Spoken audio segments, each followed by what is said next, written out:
How I came about working with horses is an interesting story.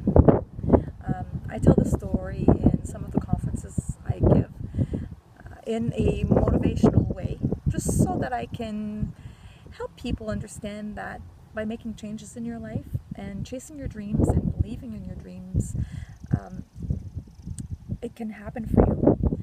It started about 2007. I wasn't quite happy with the life I was living, not understanding why at the time, and I actually felt guilty about that because I had a great job. I had two beautiful kids that were healthy. I was healthy as well. I was in a relationship that provided us all the material needs that we needed. Um, a beautiful home, pool, all of that, and summer cottage, you name it, we had it all, and I wasn't happy. So why wasn't I happy? Felt guilty about this and thought, geez, why? So I started doing some soul searching and met this lady. Well, actually, we knew each other, and through a few years of knowing each other, she went and did her life coaching certification and needed guinea pigs, and I became one of them, along with a group of other women. And we met every month, one Sunday night, and she practiced her exercises on us. And that's when I started really taking action to changing my life. One of the first questions she asked us was, what if you knew you would not fail and money was not a factor? What would you want to be doing? And the first thing that came out of my mouth was, I would want to be working with horses. Everybody started laughing because they said, no, Francine, like a real job. And I thought, yeah, I don't know what I'll do with it, but this is, you asked me, and this is what I would do. This is what I would want to do. And now I didn't have a horse. I didn't have anything. Since a little girl, I've always loved horses. I've been around them here and there for trail rides and so on. And we lived in a residential area where I just couldn't get a horse. My Barbie had a pony though, but I didn't. And I always wanted to have a horse. I loved them. From a very young age, I was very attracted to any kind of animal. I think I had better relationships with animals than I had with people. I felt that they had the right to live. They couldn't speak, they couldn't defend themselves, and I was rooting for the underdog all the time. And so the horse love story started at a young age, but I never thought it could actually happen in my life that I would own a horse. So here I am saying I want to work with horses, never own a horse, have been around them on many occasions before.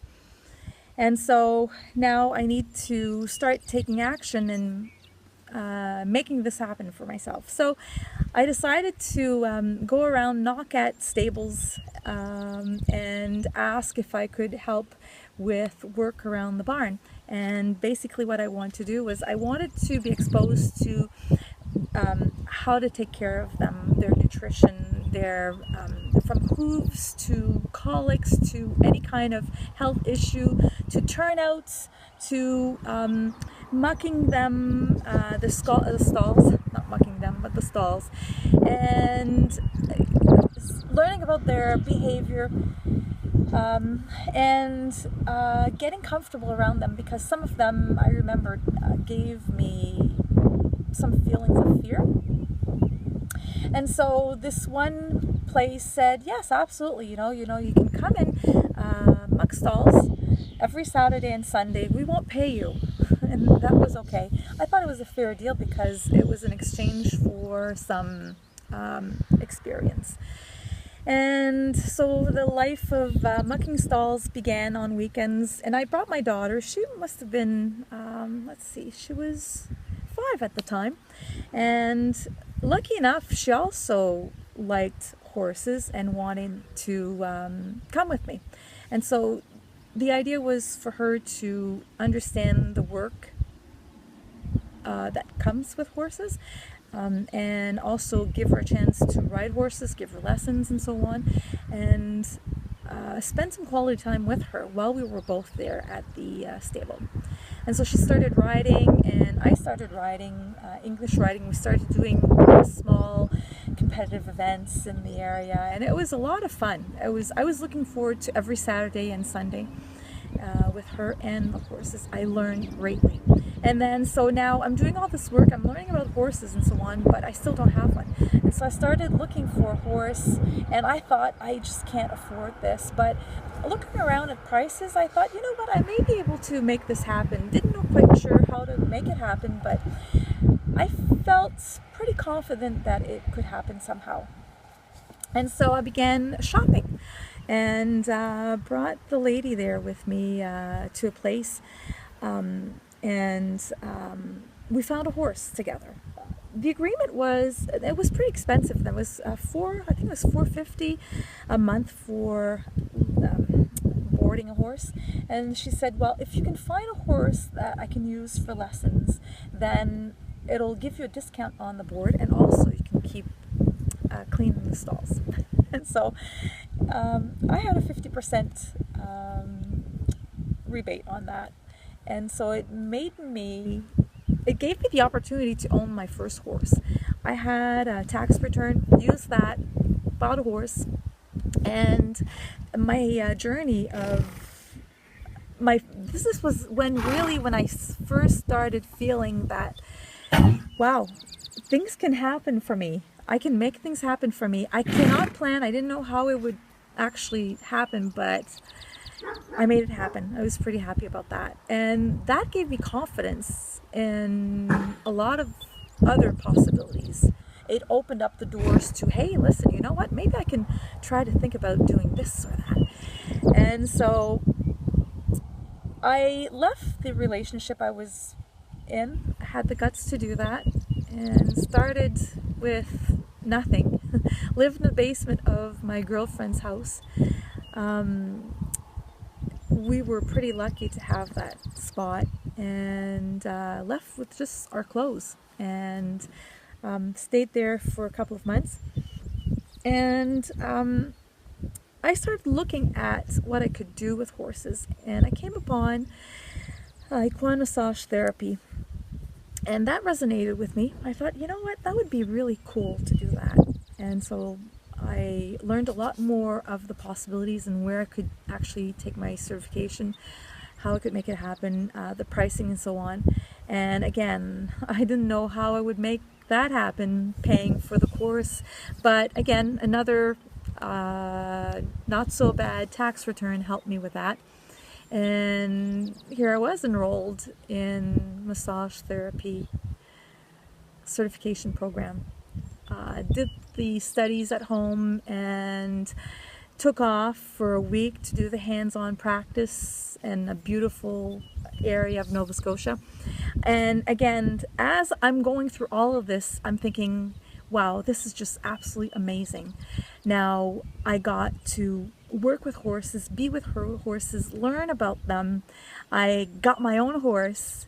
I did even some events. I learned the English riding approach of riding, and now I'm doing this massage therapy course. And I remember the first horses I was working on, I was just in awe. I felt I was flying on cloud nine, if that's the right expression to use. And I was certified, and here I am, ready to be working with horses. So if I go back to our group gathering, we called ourselves Bloom, and I would touch base with them all the time and let them know about my progress. And it was pretty cool to share that. I felt really proud about myself, and I had made that happen for myself. Nobody else came upon giving me money or making things happen. I chose, and all of these things came to me. Now, I first started my business, Balance with Hooves, then. And I didn't necessarily like the the work I did with the horses. Not with all of them, but at first it was really, really hard because I'm lacking self-confidence in my ability to work with horses. I'm dealing with people that have been around horses for years. They know a lot more about horses than I do. But here I am supposed to be doing some massage therapy on their horses. And I started building confidence in just being me, just being authentic. And I did come across people that did not take me seriously, and that's okay. That was a bruise to the ego. But I learned to live with it, and then I started feeling again that void. What happened was some horses needed some work. They need to have stretch plans and exercise plans and so on to help them get better. And some owners were not necessarily keen on looking out for the best interest of their horse. They were more interested in the performance that the horse could provide for them. I call that a egocentric pleasure or interest. And I got to experience the first communications with horses. I came upon this horse that felt very, very sad. And I thought, I can't help that horse at all. I told him, I can only provide a little bit of relief for you, but I can't do more. And I felt I had let that horse down. And so I started questioning my interest in doing that kind of work. I wanted to heal these horses, and right? I wanted to heal these horses, and I couldn't. I decided to enroll in Reiki healing, and I did my Reiki level 1, level 2 practitioner, and I thought if I was to combine that with my massage therapy, I might be doing better in helping the horses, which I did again for the time, but it was like putting a band-aid basically on a situation. And I met or heard about this woman that was working with horses at a different level that I had never heard about. She was doing equine facilitated work, and she was looking into opening up a horse rescue center. And I thought, this is great, because then I'm going to be able to work as a volunteer, offering massage therapy and Reiki healing to these horses, helping them rehabilitate and become better and heal, really. And so, unfortunately, the money didn't come to create that horse rescue center. However, it did lead me into what I'm doing today. So she had taken her course and felt what she's learned was really, really good. However, felt that there were some things missing. And so she created her own apprenticeship. She was studying at UNB and doing her doctorate degree, and wrote a thesis on equine facilitated learning.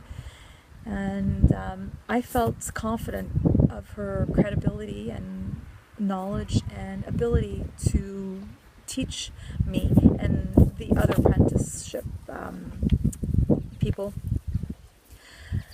on us being able to do this kind of work. And I marveled.